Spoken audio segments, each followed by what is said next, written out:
The Seahawks got back on track with a 20-10 win over the Cardinals last week. Now sitting at 4-2, they face a tough matchup against the Browns in the highly anticipated throwback uniform game. Joining us to break it all down is former Seahawks wide receiver and current play-by-play man, Steve Raible. Let's light him up.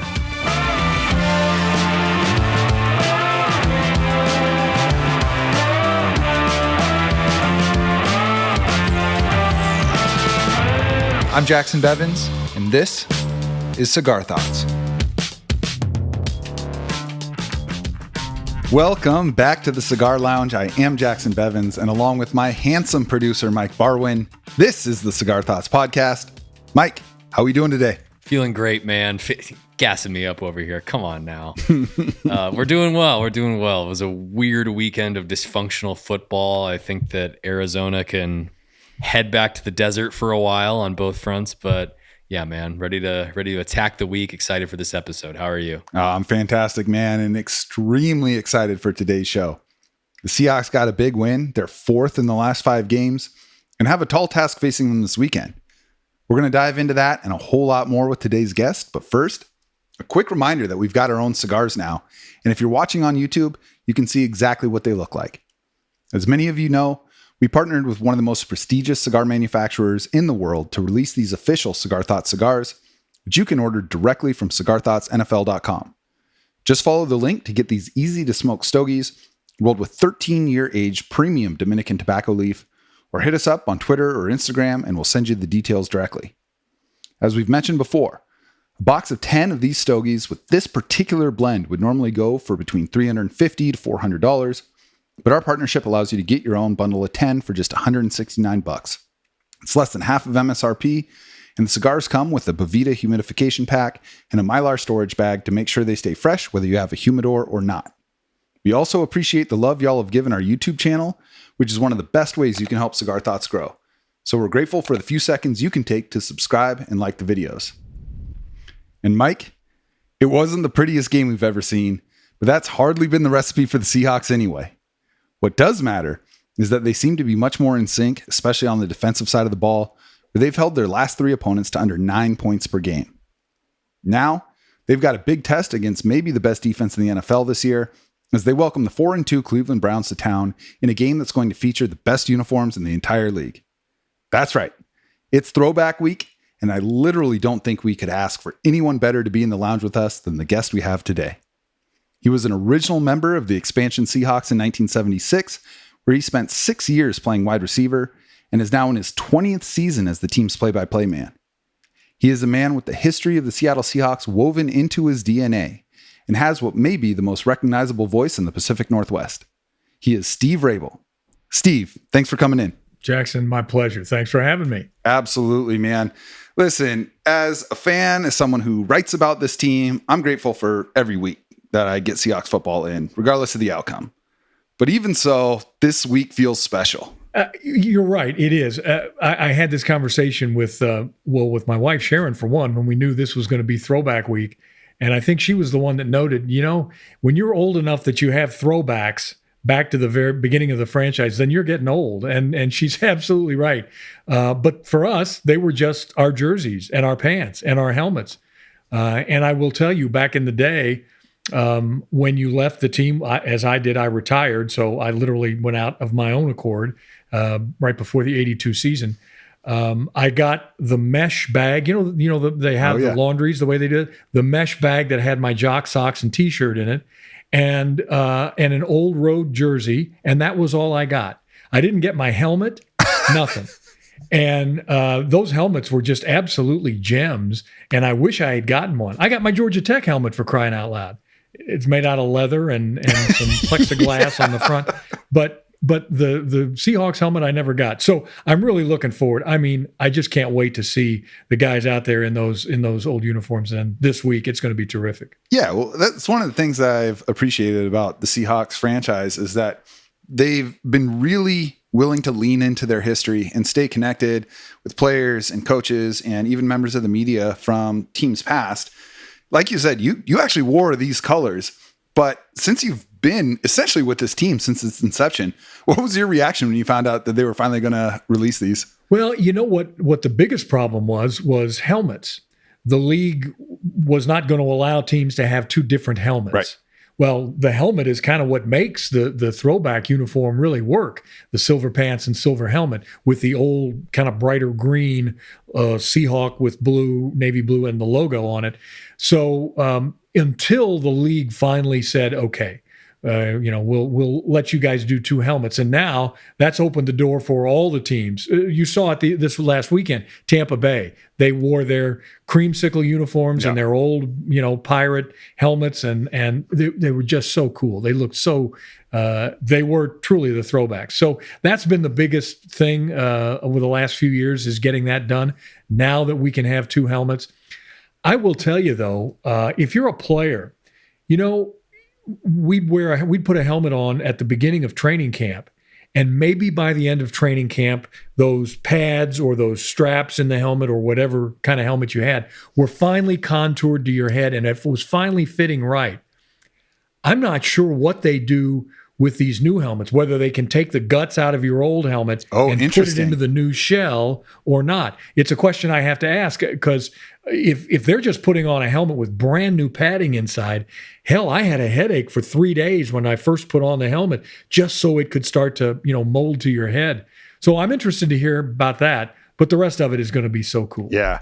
Yeah, it's interesting. On Thanksgiving, they let the Lions and the Cowboys wear different helmets. So hopefully there's at least some precedence there so the Seahawks aren't too bothered by it. But I mean, crazy as it probably seems, you came into this league 47 years ago. So you've witnessed the evolution of the sport from what it was in the mid 70s to the cultural and honestly financial juggernaut that it's become. Look, I know there's a million ways the game and the league have changed since you played, but if someone back then was to show you what the NFL would look like in 2023, what parts would have surprised you the most? What's interesting? I had a conversation just yesterday with the daughter of Chick Harris. You remember Chick Harris? Yeah. Our running backs coach under Chuck Knox. Chick Harris, just a terrific coach, great teacher, and as history would have it, the first minority coach in the history of the Seahawks. Wow. So we were having this conversation about how the NFL has changed. That's one way that, the proliferation now of minority coaches, maybe not enough, certainly not enough as head coaches. Sure. Tony Dungy is a buddy of mine, and we played against each other. And of course, he coached and went to the Super Bowl and did all those things. And then he got out of coaching when he was at his tops, and he decided, I want to spend more time with the family, which he did. But so that part of it has changed. The money is the biggest thing that's changed, and and how football now is everywhere. I mean, back when I started, first of all, there were none of these. So when you don't have cell phones, you automatically cut out about half of the communication now that goes on about, maybe more, that goes on about pro football, from podcasts like this to people who really know absolutely nothing about the game, and yet who will go on something on the, some website and just talk like they have all of it figured out. They know why we should get rid of this guy, what we should do, and they tell the coaches exactly how to coach a game. Right. So, that part of it has just gone crazy. I hadn't really considered that. That must have seemed incomprehensible. Oh, hell. We had rotary phones. Somebody from the Seahawks took a rotary phone into the locker room to show these young guys, and half of them didn't know how to use it because they'd never been around a rotary phone. So when you think about that, and you think that there was nothing like this computer in this is bigger than the computer that sent the men to the moon. Right. Or more powerful anyway. So there are so many changes. The money. I'm not embarrassed at all. In fact, I'm proud to say I was a bonus pick at the end of the second round. The Seahawks, and the Buccaneers, we were expansion teams at the same time in '76. So to help flesh out the rosters, they gave both these expansion teams several bonus picks at the ends of the second and I think fourth rounds.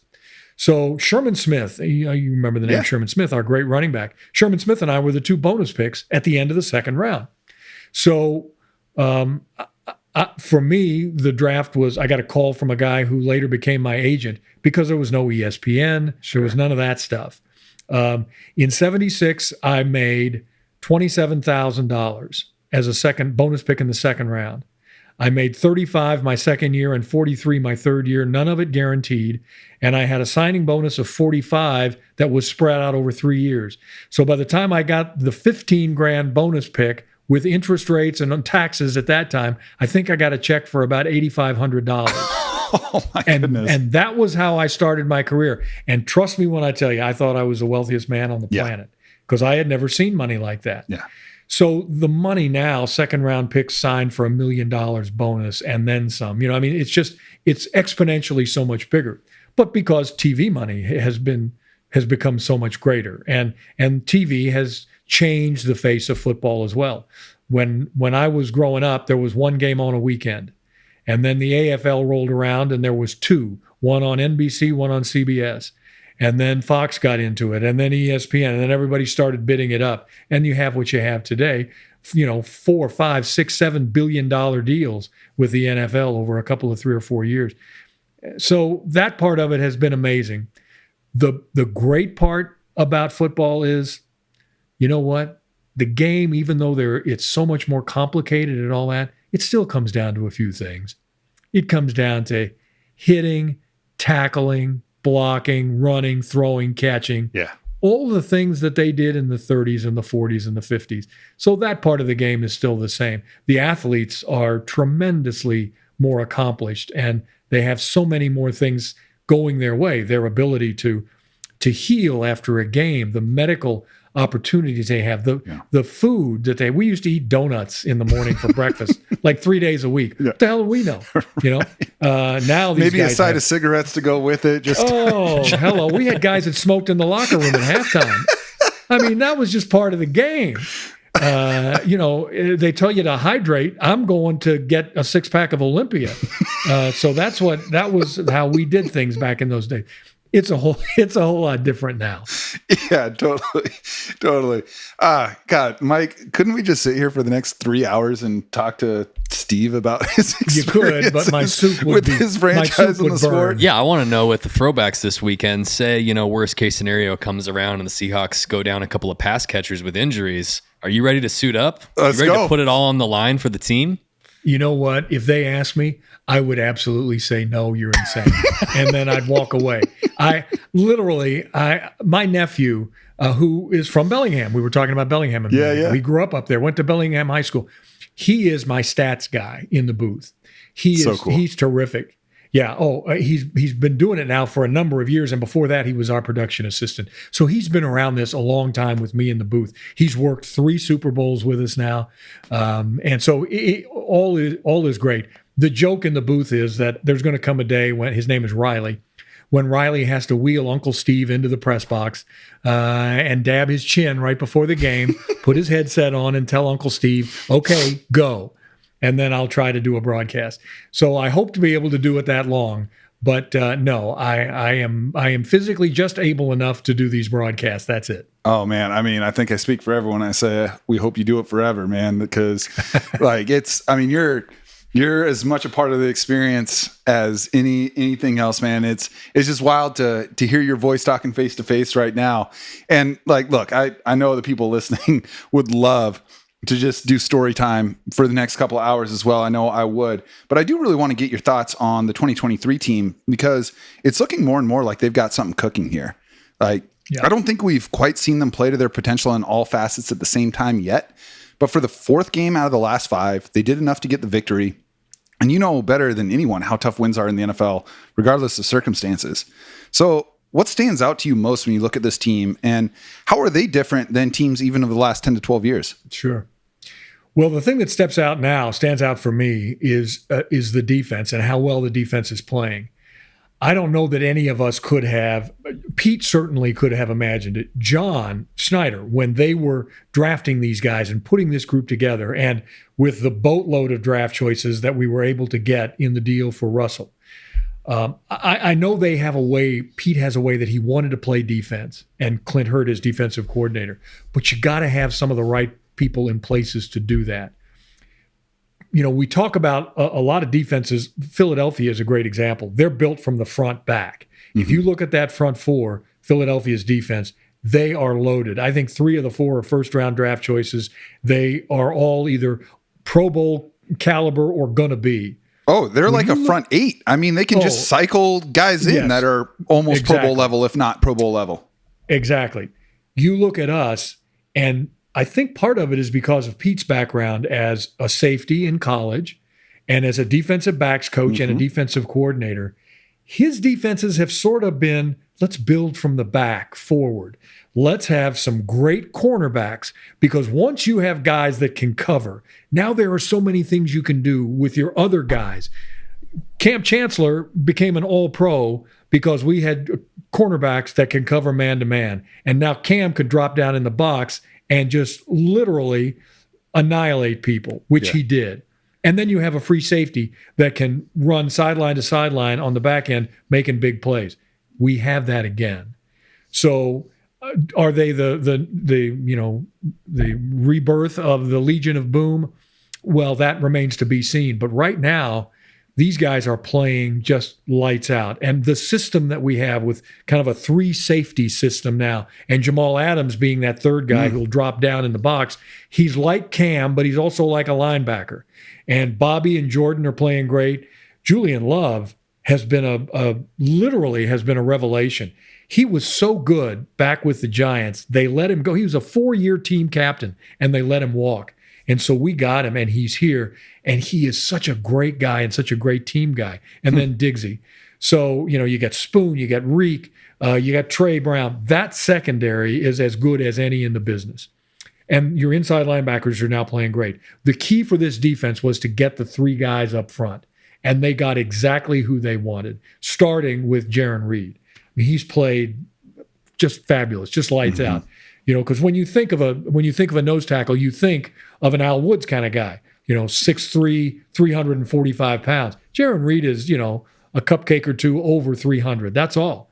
But he is so quick at the line of scrimmage, and his hands are so strong. So all that said, we got good pass rushers on the outside. We got good guys inside. We're getting better. We're playing the run like 100% better than we played it a year ago. So the revelation for us, for me, has been how well the defense has played. Here's something else to remember. Back in the day, when I first started, you were talking about that, we played 6 preseason games. So right now, we would have just been 2 games into the regular season. If you're back in the day, you talk about how things are different. Our defense and offense was pretty much buttoned up by the time we got to the start of the regular season after 6. Now they play 3, and the starters don't play but a few plays every game. So it takes you a while to kind of get together and to play together as a group and to understand if I'm Jaron Reed, what is Boye Mafe just outside of me going to do? If I take an outside release, how is he going to come off my tail and try to rush straight up the gut? How are we going to accomplish those things? It takes time together on the field. So defensively, I just can't say enough about how well they're playing. And, we'll have another decent test this week. I mean, Cleveland's got a good group. They like to run the ball. Whether they're going to have Deshaun Watson or not, I don't know. I mean, he's been up and down all season hurt. And then our offense, if we can get out of our own way on offense sometimes, between the 20s, right. Tee me up. I'm ready to go touchdown Seahawks all day. Inside the 20, we've had trouble. And everybody knows it, including Pete, the offensive coordinator, the quarterback. Everybody knows we haven't been as good as we need to be. And that's something that I know they work on a lot in practice. We just need to get better at it. But there are a lot of good things to like about the offense as well. Yeah. So let's talk about that specifically, actually, because, they've had a lot of reshuffling on the offensive line but that's also almost every team in the NFL. Like I don't know what it is. I don't know if it's the increasing gap in athleticism between defensive linemen and offensive linemen or what, but we're just seeing so many injuries on the offensive line across the league. But look, I mean, you nailed it. It's been really frustrating inside the red zone for this team. And all of that being said, though, the Seahawks offense still ranks 8th in points per game. When you adjust for pace, they're 5th in points per play. So when you step back and look at this offense as a whole, and yes, there's still some meshing that needs to happen, but they looked a lot better against Detroit and Carolina than they have the last month or so.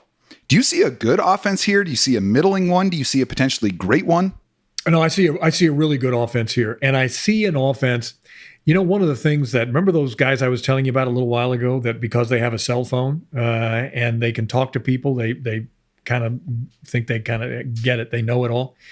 One of the things that folks like to do is they oftentimes like to say, okay, here's the problem.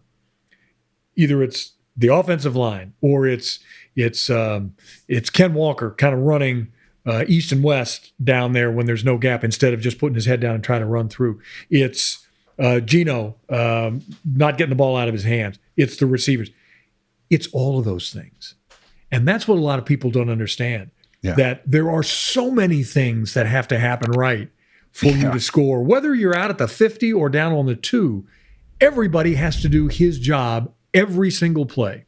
And so, I mean, shit, man, when they showed the replays from behind the line of scrimmage, I don't understand how any pass gets completed ever in this league. No. Give me play calling duties. We're scoring touchdowns every time the offense Mike's touches got it turf. figured out. No. I've got a plan. Well, Congratulations, Mike. I'm happy. I'm happy for you. You with the Mariners hat on for crying out loud. Yeah, come on. We're all about success over here. All right, here you go. I'll make you feel at home. 54% touchdown rate. What do they do? All these hand signals. First base coach. Yeah. Here you go. You're right. It's really tough. And so one guy misses a block. One guy slips. Tight end doesn't get across. He's supposed to pull and come behind and then lead up inside, and he gets tripped. Wide receiver gets jammed at the line of scrimmage. Can't get off the line of scrimmage.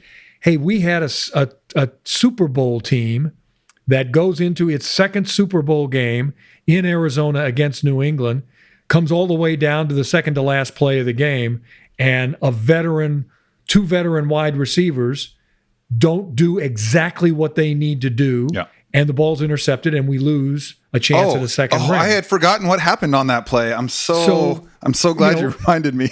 Yeah, thank you.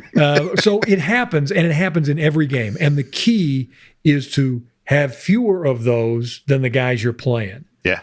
And so nobody's going to play a perfect game. There never has been a perfect game.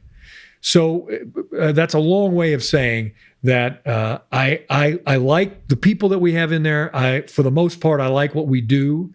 I would really have liked it a lot more if Zach Charbonnet had been in the backfield this weekend, because he is just a truck inside of 5 yards or 10 yards. But he wasn't. But you know what? Ken Walker is pretty tough running back too. He's a hard runner inside. He's a hard guy to bring down.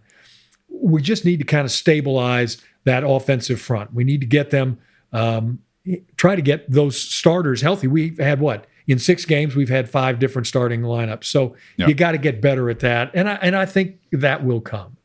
Yeah. I'm glad you mentioned Zach Charbonnet because, a common discourse surrounding the Seahawks and football in general is the value of a running back. And we're pretty pro having good running backs over here. But you mentioned Zach Charbonnet, that second running back. I mean, Ken Walker basically got all the work on this game. And to assume that fatigue isn't playing any role when your job is to lower your head and run into 2,000 pounds of muscle on every single play. But you're right. Charbonnet has a very specific skill set that I think is really complementary to what Ken Walker can do. How valuable is having that second guy available to you?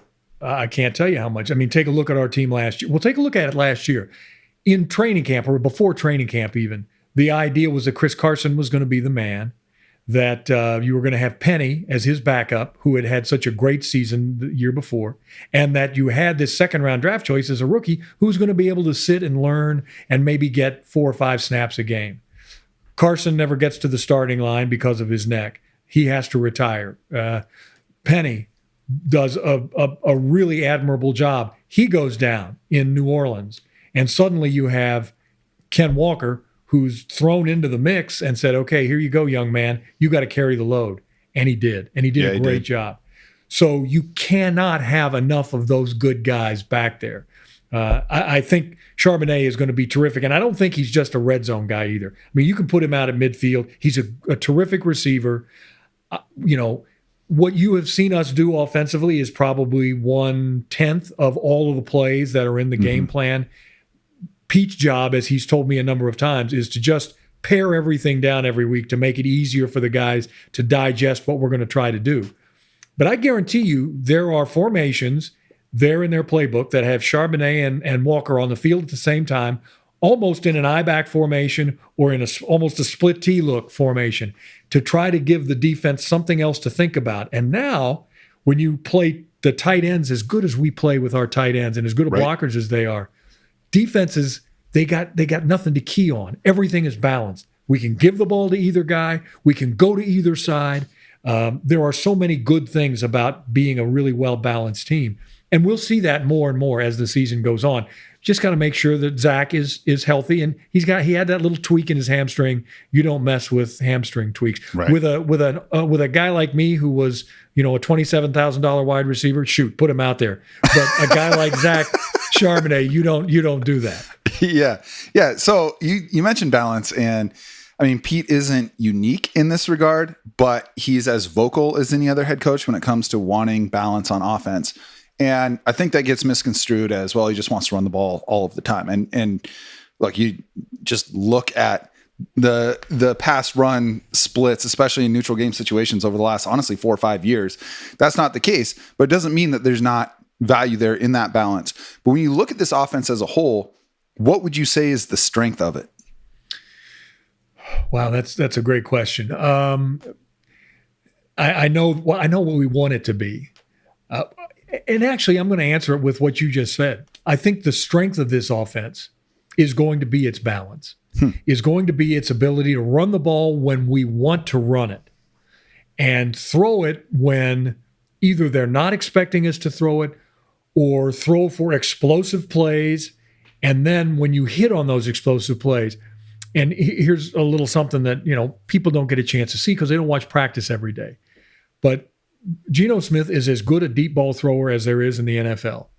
And he has guys that can get after it and can get downfield. Tyler Lockett knows how to split safeties. We saw JSN do it this weekend. I almost lost my voice screaming on touchdown on that play because it was a rifle shot and it was right between where the safeties are supposed to be. And JSN just was there perfectly. And Geno threw a great pass. And of course, we know what DK can do. Down the sidelines, he'll out-jump everybody. He'll out-muscle you in the end zone. So there's lots of those things that we can do.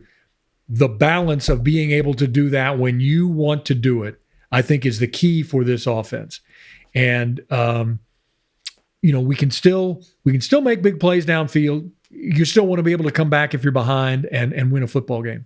But if you can't do all those other things, if you can't control the sticks, the time of possession, down and distance, then you're playing from behind. And I don't care how good an offensive coordinator you are. If you're constantly having to dial up 3rd and 12s, 3rd and 15s, it's really tough. A lot of pages come out of the playbook when that happens. Oh man, tough to convert, tough to score, and your punter gets a big workout that day. So back in '76, yes, when you ended up on the Seahawks, you ended up with another Steve of the Largent variety. I think it's pretty safe to say that you guys have both cemented your legacies within the organization since that point. Him maybe a little more than me. Different ways. Different ways. In 2023, Jacson Smith and Jigba and Jake Bobo, who we have previously established his unabridged name, is also Jacson. A pair of Jacksons at wide receiver on the Seahawks. Tell us about the rookies. Tell us what you like and how you think that they might be able to mold their own legacies within the organization. And just real quick, I want to point out that the Jacksons are kicking the Mike's asses so far this year. All right, it was looking ugly, but Mike Jackson, who I guess is the bridge between the two worlds. He's the olive branch. That's Mike right. He had that 4th down stop on that puzzling fake punt, weird decision that Arizona made on Sunday. I think they thought they were going to catch us sleeping, but you prepare for everything. If I was on all those teams, punt return, punt coverage. So you're prepared for it. If they come out and decide they're going to line up an offensive formation and throw, you got this guy, you got that guy. And so suddenly there's Michael Jackson right there where he's supposed to be, covering the guy he's supposed to make the tackle. Okay, the two rookies. Well, you could almost know when JSN was drafted, especially in his position. When you draft him as the first wide receiver taken in the first round, you know that everybody thinks very highly of him, and nobody more so than John Schneider and Pete Carroll. And so you go and you get this guy who's already played in some of the biggest games in college football. So nothing's going to be too big for this guy. He's really smart. He's really smooth, and he's a little bit taller than Tyler Lockett, but he reminds me in so many ways of Tyler. Great hands, great concentration, terrific route runner, smooth in and out of his breaks, explosive. He works hard. I asked him this during training camp. I said, Jacson, I watch you when you catch a pass, any pass, one-on-one drills, just when you're out there running with no defense in front of you and you got a quarterback just throwing you routes. And I said, every time you make the catch, you do something with the ball. You catch the ball and then you put your foot in the ground and you either spin like you're spinning out of a tackle, you plant and get upfield, you pull it out for, 20, 25, 30 yards. I said, where did you learn that? And he said, I've been doing it since I was a kid. And he said, that's in my mind that every time I touch the ball, I've got to make a move after I make the catch. So this guy's been trained from back when he was playing, junior league football all the way through Ohio State. So he was prepared. Then you watched him in training camp and you said, oh, this guy's a pro already, as smooth as he is the way he runs routes. Jake Bobo was kind of an unknown product for a lot of us. We knew the name, if you follow UCLA this last year, and if you knew about Duke, my Georgia Tech Yellow Jackets are back in the ACC, so I kind of followed them a little bit as well. Sure. You knew that this guy was, bigger than most wide receivers in some ways, taller, but I didn't know much of the backstory, and I certainly didn't know what the guys knew at the combine and who timed him when he was at his pro day workout, that he ran a 4.99. I mean, people couldn't even conceive of that as a wide receiver doing that. Hell, tight ends, linemen, there are linemen who run faster than that. Yeah. So that really hurt him. But Schneider saw something in him, in his concentration, in the way he caught the football, in his toughness. He could take a shot. When you sign somebody as a free agent wide receiver, that they better be able to play special teams, because that's going to be how you make the team. Right. He could do that.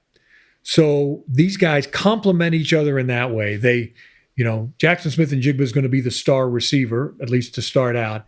And Bobo is going to be given a few chances, but he's also going to have to do some of the dirty work on special teams and all that. And they've both lived up to all of that. It's so much fun for me. Pete reminds me of this when I do an interview with him twice a week. And when I ask him about one of the receivers, he said, I know you look for these things because you were a receiver at one time, not to the extent of our other buddy, Steve, obviously. But I played for 6 years in the league, so I kind of know what it takes to play and what it takes to be a good teammate and a good receiver. These guys have both of that, both of those things. The thing that jumps out to me about the Jacksons, and, it's nominative determinism. I get it. It's something we all share. But what I see with them is technical proficiency. You have two very different types of athletes, but there's no wasted movement with either of them. They win in different ways, obviously. Yep. But when you are that proficient with your body, when your proprioception is that sharp, like Bobo has, and I said this during the game, and I said it in the article afterwards, he has a way of making the people guarding him look slower, because he's so efficient with the way that he moves. And that catch in the end zone was up there with anything we've seen from Doug Baldwin or Tyler Lockett over the years in terms of being able to concentrate on the ball and then immediately be able to drag the feet. It's really exciting. And I got to imagine that it gives the coaches a ton of confidence that when you are without a DK Metcalf, and I'm not even talking about for a full game, because this is the first game he's ever missed, which is amazing. Right. That's its own conversation. Yep. But also, these guys don't run 100% of the routes. That's not the way the human body is built. You got to have that guy that you can put out there. And Seattle has rarely, if ever, been able to go 3 deep with really sound wide receivers. I mean, how many teams can? But now it feels like they can go 4 deep. Not since 1976, right? But that's another story. Right. Yeah, totally. And I want to pivot off of this and talk about DK. A little bit, because a lot of times, when you see receivers come into the league, especially if they're drafted in the first 2 days, it's because they have outlying athleticism. I mean, that's the siren song of wide receiver. And honestly, it's probably the position where it's most apparent when you're watching football, just as like a casual fan watching the game. The athleticism of wide receiver is going to stand out more than other positions. Yeah. What have you seen from DK in terms of his evolution? Because when he first came in, he was very raw, and almost all of his routes were field stretching routes. But now we're seeing him on stick routes and outs and digs, and they're even running him on some crossers, which seemed unimaginable 3-4 years ago. Has his evolution as a wide receiver been as good as I think it is? Yes. Yes. The short answer is yes. Watching him in training camp, I am constantly, and even at practice now, I mean, he'll do it now when they're working individual drills, or he's out there, by himself with just the quarterback. I don't know of guys his size that can draw, and he's all legs. I mean, he's just long legs and torso, and he's hugely muscular, but so in control. And to be able to, as we run pass routes, you have to kind of drop down as you're coming into your break.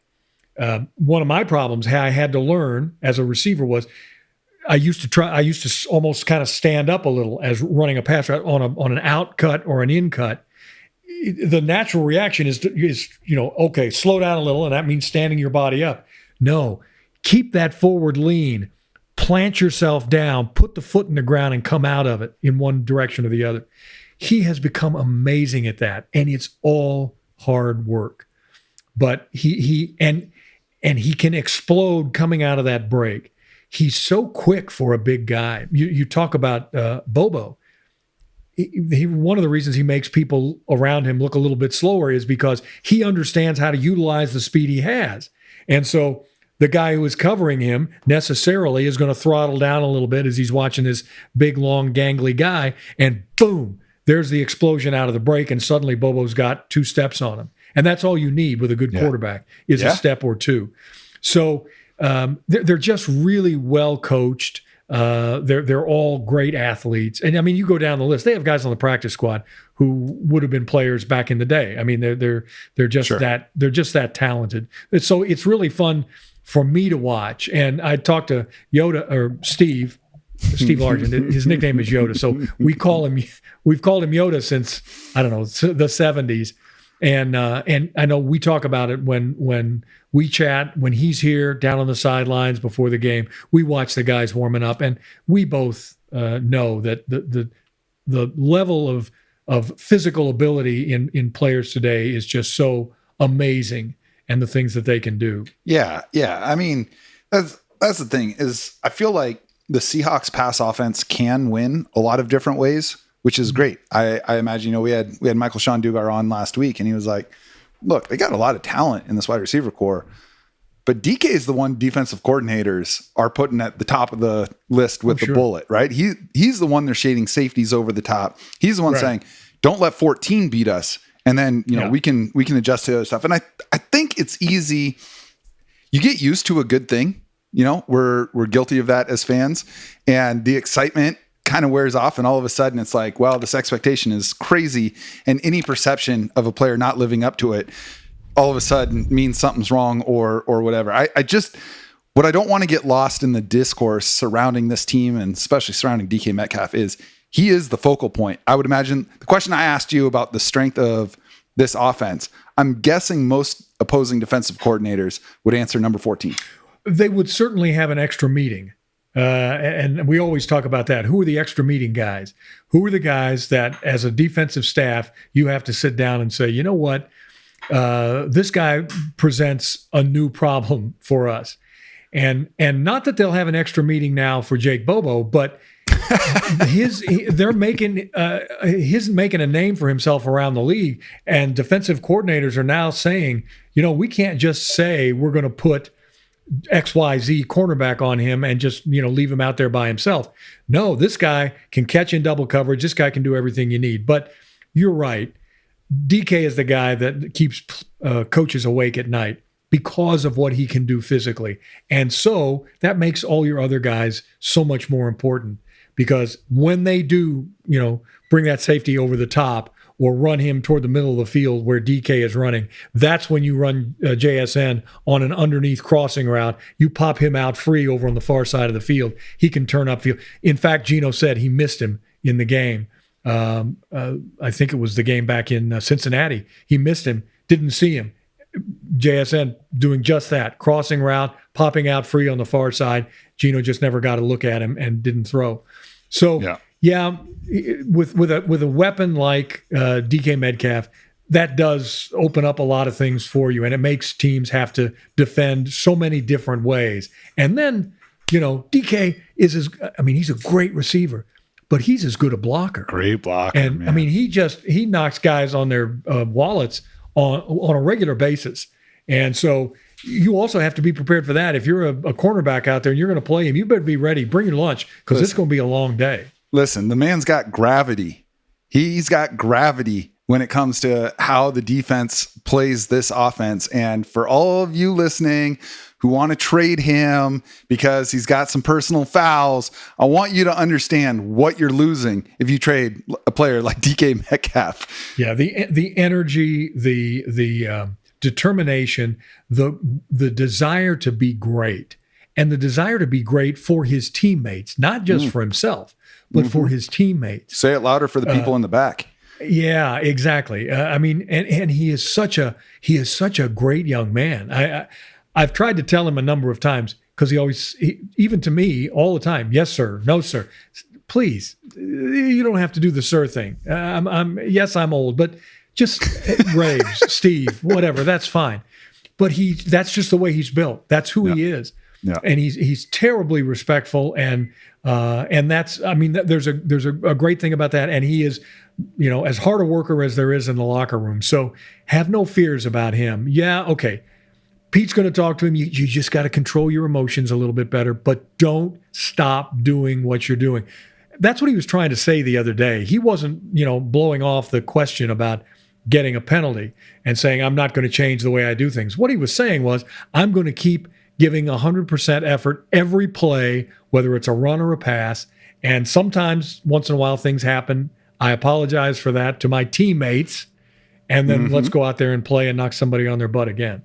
Yeah, absolutely, man. And it's great to hear that from someone who's so connected to the player and to this team. I do want to circle back to the defense a little bit. We talked about them at the top, and you mentioned a lot of the guys who have really stood out, and especially up front, what we're seeing from Jaron Reed, who is having a career resurgence. I mean, let's call a spade a spade. That was the worst year of his career in Green Bay last year. He looked lost. I didn't really understand the move to bring him back, other than maybe it's just an extra body to rotate in. All of a sudden, he's never looked this good. He didn't look this good when he got 10 sacks with this team. So he's been great. We've seen Boye Mafe make this leap from a barely rotational player who frankly looked lost out there at times last year to someone that, the metrics love him. I'm not saying he's Myles Garrett or Danielle Hunter or one of the Watts or the Bosas, but when it comes to pass rush win rate, like the frequency with which he's beating the blocker on pass plays, he's been elite at that. So we've got all of that up front. But I want to talk to you about Devin Witherspoon, because it's just, Mike and I were joking before the show. Mike asked me, he goes, who's the best player on this team right now? And I was like, damn it, Mike, don't make me say it.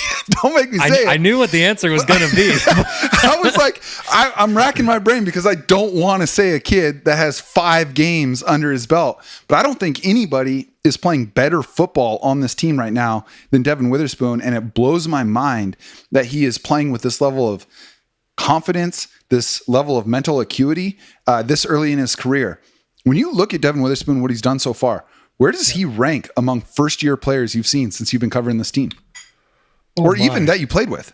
Right. To come on and do what he's done so quickly, and to do it at 2 different positions, cornerback and nickelback. Crazy. They're 2 very different. Yes, if you just say, okay, he's got to cover guys, all right, I get it. But even just the positioning, how you set your feet at the snap, if you're in the slot, sometimes you're moving with your guy. So there's lots of things like that. I would agree with you that there's nobody playing better than him. I don't know that I'd say he is the best, mostly because I don't break down the film like the coaches do every week, and they give guys a grade. So, they'll know specifically. But if he's not the best, he's right up there as like 1 or 2 or 3. And he's just made a remarkable transition, especially for a guy that, he didn't do much during preseason at all. They had to nurse a hamstring. And we were all a little bit concerned. You don't want a guy if he's got a hamstring, you don't want to send him out there and take a chance on getting it hurt. So having him there and the things that he can do. But I will say as well, I don't know that the defense has played any better. In fact, it hasn't played better. It's played much better since Jamal has also come back. Talk about it. And is feeling so much healthier every single game. He got knocked dizzy in New York, and I've been there. I know what that feeling is like. You get completely knocked out. And so, one of the things that happens here, they said, well, he yelled at the guy that he was, the doctor, the neutral guy on the sideline. Right.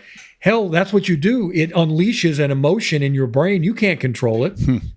I remember after I got knocked out in Oakland, one of the things you do, by the time I got back to the locker room after the game, which we won, Efren Herrera, field goal, thank you very much, is it unleashes and you just sit there. You have tears running down your face because you don't know what the hell you're here for. What are you doing? Who are these people around me? And you ask Yoda. He did the same thing. I remember he got knocked out, and I saw him with my binoculars on the bench, and he's just got tears running down his face. It's natural. What's happened in a concussion situation. So I can understand that. Right now, he's playing as good as anybody on that defense, Jamal is, because of also the things he can do. Line him up in the 3 safeties, drop him down in the box, blitz him, be the contain man on this side, make plays around the edge, come up and make plays at the line of scrimmage like Bobby or Brooks. He's just doing it all. You've got so many pieces on this defense that are all just really meshing. And then at the heart of it, you have Bobby back, who's getting everybody where they're supposed to be. Yeah, man. I mean, that's one of the reasons why Pete and John and all of us who watch this every day are so excited about this defense because, we still got a ways to go. We're not where we could be yet. How much work did the team have to do to bring Bobby back? I don't think it was, quite frankly, I don't believe it was a ton.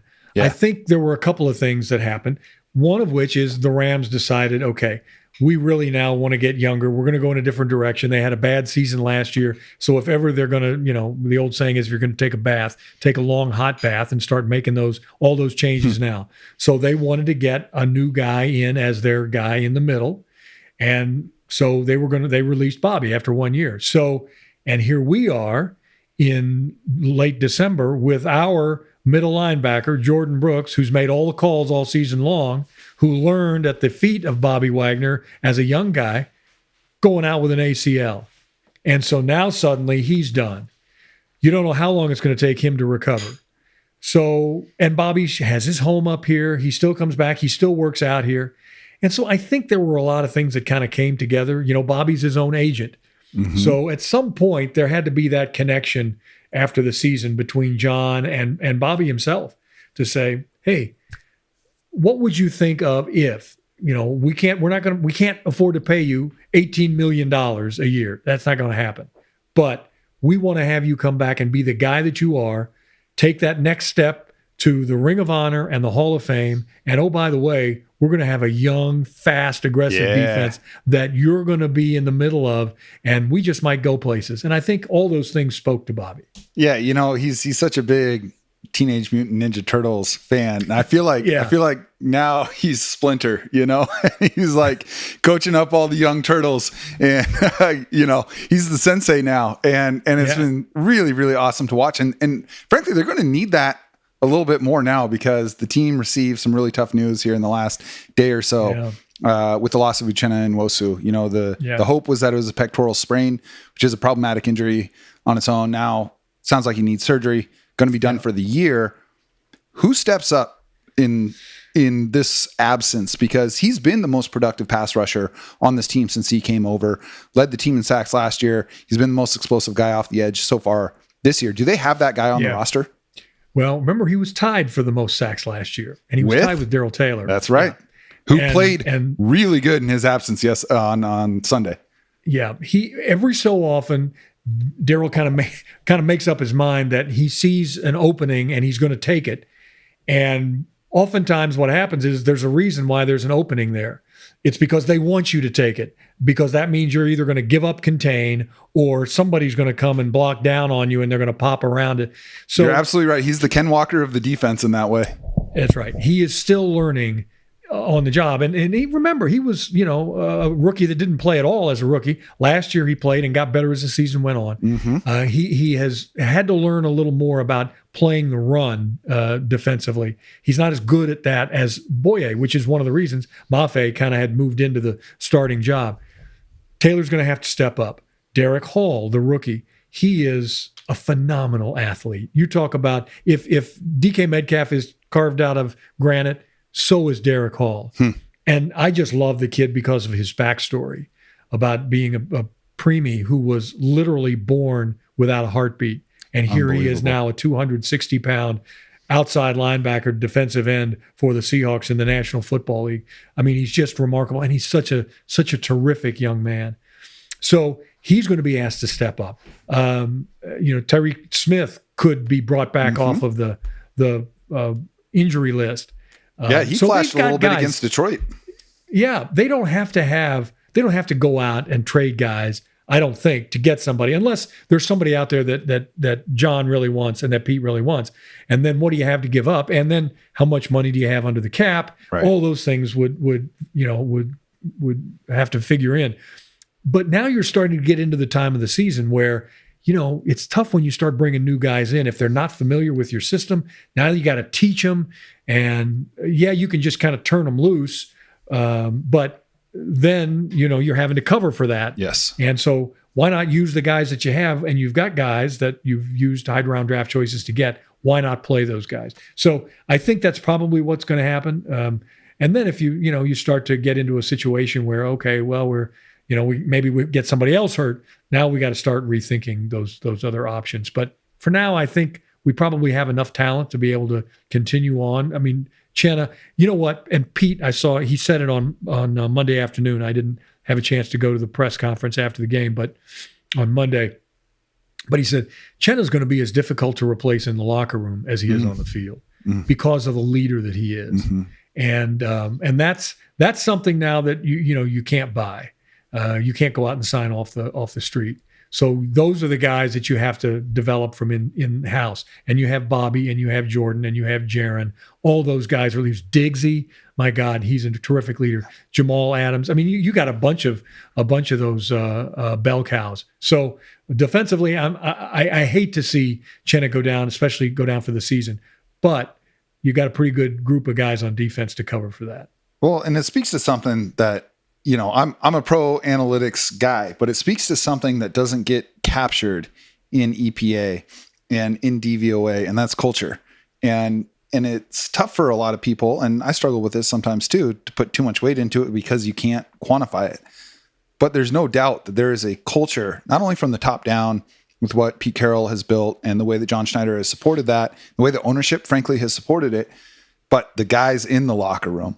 The coaches underneath the coaches. And to your point, Seattle has a lot of those guys. So it's really encouraging to hear you say that as someone who's got his nose in the locker room, because it's, like I said, it's not something that you can say, the Seahawks rank third in leadership, right? Like you kind of either have it or you don't. And it seems like Seattle really does. And that's going to be really, really important moving forward, because schedule gets really tough now. And, Seattle was given the opportunity to have a get-right game at home against Arizona.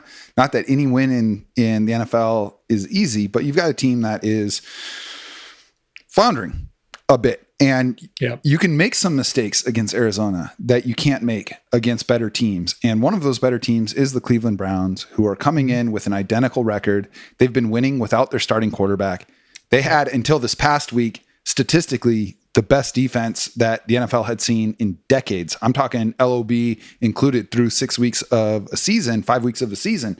So when you look at this game, and Deshaun Watson may play, he may not. PJ Walker has looked good the last couple of weeks. How did the Seahawks win this game? Well, you know, you do what you do. That sounds simplistic, but while coaches will spend hours and hours and all overnight periods of time looking at game film, seeing what a defense and an offense that you're going to play against, what they do, and you'll go back and you'll look at half a dozen games. You'll go back to last season and see, what did this guy do? What did that guy do?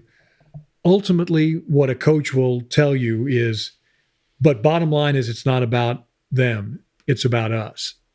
And so what the Seahawks have to do, I haven't had a chance to study much about the Browns yet. I usually start that on Wednesday, so I'll start putting my spotting board together tomorrow as we get set for the game, and we'll talk to Pete tomorrow about, you know, some of those key players that Cleveland has.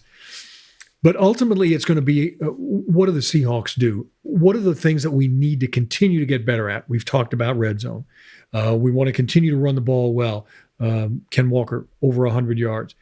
If you have a 100-yard rusher against this defense, there's a real good likelihood you can win this football game.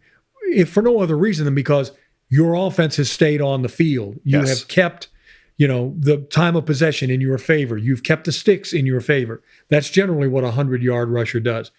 The one thing we haven't also talked about, if you lose the turnover battle to a team like Cleveland at the rate of 3-0, you've turned it over 3 times and they didn't. Yeah, that makes it really difficult. You could do that against Arizona. You can't do that against Cleveland or the other teams we have coming down the line. So you're right. This is the time right now before the really tough stretch starts. We have 4 of 6 games, counting the other days, here at home. Got to take advantage of that. Got to take advantage of the 12s. But again, it kind of is all about what we do. If they have the young quarterback playing and not Deshaun, I remember Deshaun coming in here as a Houston Texan and lighting things up. I mean, he threw for a mile and a half. I'd just as soon not see him again. Keep him on the sidelines or let him stay back in Cleveland and rehab. I'd just as soon see a young quarterback. But they have a good rushing game. Their starting running back may not play, but they went out and brought back a guy that had played there before, so he's good. And then their defense up front, especially, is just lights out. So they have a lot of things going for them, and I just think if the Seahawks do what they do and don't turn the ball over. You can't throw a cheap interception. You can't cough it up. DJ Dallas he was just sick about it. I mean, it bothered him all the way after the game when a guy just reaches in and pokes it out of your hands on a punt return. You can't do that. So they'll be better at both of those things, I'm sure, against Cleveland. I do put a lot of stock in what you're saying about going out and doing what you do when you have the guys who can do it. And I truly believe Seattle now has the guys that you can go out and do what you do. But you're playing an exceptional defense. Steve, do you really believe that they can go out and just out-execute the Browns, or do they need to get more creative? Hey, we went back to Cincinnati and played as good a defensive front that we ever played since the week before on Monday night against the Giants. Yeah. The Giants have a terrific defensive front. Mm-hmm. Now, they got a quarterback who is as good a running quarterback as any we have seen. Dobbs, Pete talked about it all week. Watch out for the quarterback. He doesn't just scramble. He runs the football. He sure does. He was their leading rusher, for crying out loud. So, there are things that all teams do and that everybody's got, pluses and minuses. Yes, Cleveland, I'm not going to question the fact that they have a really good defense. We've already faced a couple of pretty good defenses along the way. Yeah. So Detroit, we go into Detroit as tough a place to play as there is for opposing teams coming here to play at Lumen Field. Yep. They had a really good defense, and they knew it. And we put, how many did we put? 37 on the board against the Lions. Against them there. Yeah. So I have no doubt about what our offense can do against really good defenses. But it's a matter of not beating yourself. And we almost did that on Sunday against Arizona. Can't do it this time against Cleveland. Yeah, look, you're close to the flame with this team. Expectations were high coming in. I don't know how high they were for you around here. We were talking win a playoff game, get to the second round, be Final Four in the NFC. What were your expectations for this team coming in, and have they changed at all through 6 games? Well, your expectation as a team and as a player is the first thing you want to win your division. That's the first thing you talk about. Yeah, everybody says, I want to win a Super Bowl. Well, it's a lot easier to win a Super Bowl when you win your division, because now everything comes through you. Now you have home field. And it's so tough, as we know from the years that we went to the Super Bowl, how tough it is for teams to come in here and play against the Seahawks and against the 12s. So that's the first thing that you want to do. I think the expectation is that you want to do that.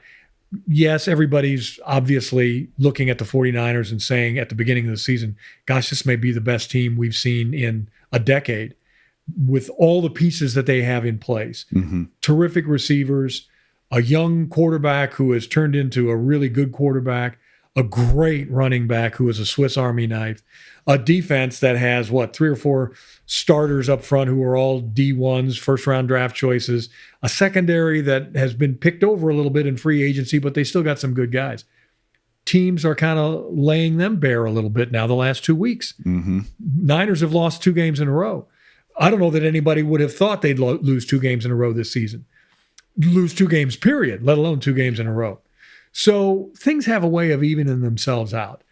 I still think that this team can be a playoff team, certainly. And I think that's that expectation. I still think this team can win the division and can have people come here and play. But, let's face it, we got to continue to win football games and against tough teams.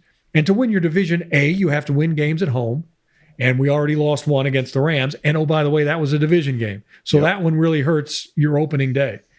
But you still have, and we've beaten the Cardinals, so now you still have them one more time, and you have the Niners twice in 3 weeks.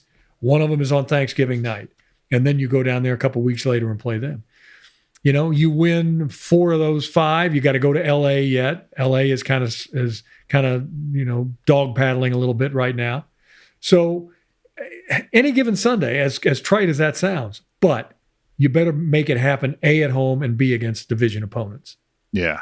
Yeah, man, I'm kind of with you. I felt like this team could win the division. If you had asked me where do you think Seattle will be through week 7 with regards to the 49ers, I would have said probably a game behind them. And here we are. Seahawks are a half a game behind the 49ers. They have the same number of losses, which is really the number that you should look to. Right. Because you can control wins, right? When you're not having to wait for the other team to lose. They're tied in the loss column, and I think that's huge at this point in the season. Exactly. And if you look at a total number, 11 wins, I think 11 wins in the division, 11 wins total, means you're winning in your division as well. I think that can get you, especially if you're winning the tiebreaker against the Niners in some way, shape, or form. Then I think that gets you where you really want to be. 12 would be delightful, but 11 I think can get you there. So, but you know what? That stuff is so far down the list right now. Only thing everybody is concerned about is the guys who kind of got nicked up and banged up, and everybody's sore. Everybody hurts. You're 6 games in, so you're doing a lot of ice baths and massage and heat packs and all those things. You're trying to get DK's ribs and hip feeling well enough that he can play. And there's nobody more disappointed that he couldn't than DK Metcalf, trust me. So that's all you're thinking about this week. Is let's get the game plan, let's understand it, let's get guys healthy, let's do, if we have to do more walkthroughs than we have actual practices, then let's do that. Sure. There are times as the season goes on that you never put shoulder pads on again. I mean, you're just always in a hat. You try to do some things at half speed or even full speed, but you're letting guys get their legs back under them. And that's a good thing. That's smart. That's a lot smarter than we used to be. Yeah, I bet. Well, it's funny you mentioned that, and we'll let you get out of here in just a second. But one last question that I do have for you. For those listening who have followed this team. What the hell time is it? Oh my God. You've taken up all of my afternoon. I know it, man. Yeah, no, we There's a little bit of a time vortex on this show for sure, and we really, really appreciate it from you, Steve. There's some people listening who have been fans of this team from the very beginning, and I'm just curious, who was one teammate that you had, or maybe a couple of teammates that you had that really stood out to you, either from a personal or a professional standpoint? Well, Sam Adkins, one of our backup quarterbacks. Sam came in the year after I did. He came in 77. And it's funny, starters and backups tend to develop relationships because you oftentimes are practicing a lot together. Sure. So as a backup receiver, although I played a lot in our 3 wide receiver sets with Sam and Steve, Sam McCullum, obviously, but I worked a lot with Sam Adkins. Sam was my roommate on the road. Mm-hmm. So he was in my Sharon and Mai's wedding. So, we've developed just a brother relationship over the years. Not that, Z-Man and Largent and Sam McCullum and Sherman and all those guys aren't great, dear friends. But Sam Adkins is probably that guy. Sam, to this day, still makes my spotting boards. So wow. He's developed a computer program thing that I just send him the roster and stuff, and he has a thing where he pushes a couple of buttons and it migrates all these names and information into the boxes and stuff. I don't know how the hell he does it. I mean, he's way smarter than me because, first of all, I'm here talking to you, and he's out there doing important stuff. So it just shows you the difference in our intelligence level. Yeah, well, we tried to get him first, but I'm sure you did. He was too busy with your spotting board, so we checked down. He is so funny, and that's one of the reasons why we've always gotten along together. Of the later group of guys that were Seahawks around the transition time when I retired. I became really close to Kurt Warner, and not the quarterback Kurt Warner, obviously, for people who are listening. There was a Kurt Warner before that, and he was our running back, and he was drafted by Chuck Knox in 1983, and he still is one of my dearest friends, and we talk, and his wife Anna and their kids, they're both kids, they're all grown adults now. And Kurt wanted to try to learn this business that I do when I retired. And so he would kind of follow me around like a puppy dog and want to learn. And we did a segment in our pregame shows that I helped him put together every week while he was playing. He's so smart. And he realized early on that there's no money in television or radio, but there is in owning automobile dealerships, which is what he did. Yeah. And so but he was one of those guys. Wyman will tell you the story that we really got close when we took, I think it was the trip to Japan, when we played a preseason game over there back in the late 80s.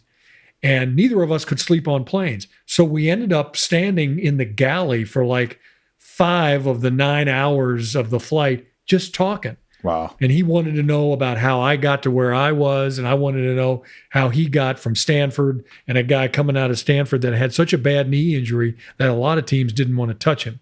And that Rusty Tillman, our special teams coach and then linebacker coach, literally pounded on the table. You better draft Dave Wyman coming out of Stanford. So those guys I've become after the fact, good friends with, and both on and off the field. But there were so many of those guys that are still just great friends from those old days. And we still kind of keep in touch. Ron Coder, one of our offensive linemen, has gotten us together doing one of those kind of a Zoom call. By the way, try Zoom next time. It's a lot easier on an old guy like me. But he'll get 12 of us on this call, all of us from 1976. And we were all on there one day talking about our draft stories. How, what do we remember from draft day? And it was so funny. Oh, and here's cool. A bunch of, some of the guys, were now, I'll be 70 next birthday. Some of these guys are in their late 70s. And we're telling stories about draft day and about how really unimportant it was back in the day compared to what it is now. It's just fun to keep in touch with those guys. We just lost one this last weekend. One of the guys we played with, a defensive lineman named Ron East, he just passed away at 80. So, that's happening now in our lifetimes. And we do our best to keep in touch with those guys that we grew to not only become friends with, but they become just beloved friends over the years. What a special and unique thing, to be bonded. I mean, it's such an elite fraternity to have played in the NFL. And I imagine there's ways that you guys can connect that, folks like myself just we can't access that. I think that's really, really amazing. I'm hoping too that after this season, 2 years will make 50 for me in the organization and 50 for all of the guys that played in 76. So I'm hoping, I know that the Seahawks are already in the process of putting together a 50th reunion for that first group. Amazing. And it's going to be so much fun. And, if ever there was a day to take off of the broadcast and just hang with all those guys up in the suite and get absolutely hammered, that would be the day. But I also love what I'm doing. So Sharon, I'm sure, will represent me in the booth with all the guys from the 50th, and then I'll go do the game, and then we'll get hammered afterwards. Look, Steve, man, what a thrill it's been to have you here in the Cigar Lounge with us today. Thank you so much for your time. Guys, it's been a treat for me. I've enjoyed it. You ask anybody, talk to Sharon, she'll tell you. I love to talk about the old times. I love to talk football. And so once you get me wound up, it's tough to get me off your air. But I appreciate it. I've enjoyed it. Now, don't call me anymore. All right, deal. We will lose the number. Look, okay. Obviously, the vast majority of the people listening are familiar with your work, but where can they find more of you when it's not Sunday? I have no idea. That's a great answer. I envy that answer. I mean, I'm not on TV anymore. Well, I'm on the fifth quarter on Channel 5 after the game, after Sunday Night Football. Right. But I don't do anything else on TV anymore, which is just a godsend. It's so nice to be retired because 5 days a week, 4 newscasts a day, plus Seahawks on the weekends. I did that for 38 and a half years. Yeah, you sure did. I think that was long enough. So no, they really can't. Here is one place. We have a podcast now. I forgot with the Seahawks. I'm gonna record one tomorrow. We do a podcast with the old guys, Seahawks Stories we call them, and I love Zorn it. and I host it. And we're trying to get Jacob Green on tomorrow. He hasn't called me back, mostly because he knows when I call, I'm asking him for something. So, but we had Largent on last week. We had Adkins on a couple weeks ago. We're going to get Sam McCullum on and Sherman Smith. So we're getting a bunch of the old guys. So that's one place. All the places where you can find podcasts, and I don't know where that is, but when you young people out there know where to find Seahawks Stories, or go to the Seahawks website. They have them on there too. All right, Seahawks Stories. How about that? Thank you for the opportunity to plug, because I had forgotten all about that. No, that's great, man. Happy to do it. I can't wait. I'm definitely going to be listening to that because, man, this has made my whole week. So really, really grateful for your time. Well, my pleasure, guys. Thank you. All right, friends, that's going to do it for today. What an absolute treat that was. As always, you can find Mike and I on social media. I am on Twitter at @JacksonBevins. That's JACSON. Remember that no K is okay when spelling my name. Mike is on Twitter at @MikeBarwin, and the show itself is @CigarThoughts. You can catch full video episodes on our YouTube channel @CigarThoughts, and find the rest of our socials at CigarThoughtsNFL.com. Of course, you can listen to this show and read every article after the game at fieldgoals.com/CigarThoughts. And if you're listening on Spotify or Apple Podcasts and you like the show, drop us a 5-star rating and leave a quick review. Finally, be sure to check out CigarThoughtsNFL.com to get your exclusive Cigar Thoughts cigars, or hit me up on Twitter and I'll shoot you the details. And when you buy those cigars, reach out, tell us what you think. Thank you to all of y'all listening for your continued support of this show. We know you've only got so much time for podcasts in your life, and it's an honor to be a part of that for y'all. Please know that by sharing this show on social media and with your friends, you give us the juice to keep making it happen. We'll be back soon, but in the meantime, onwards and upwards, my friends.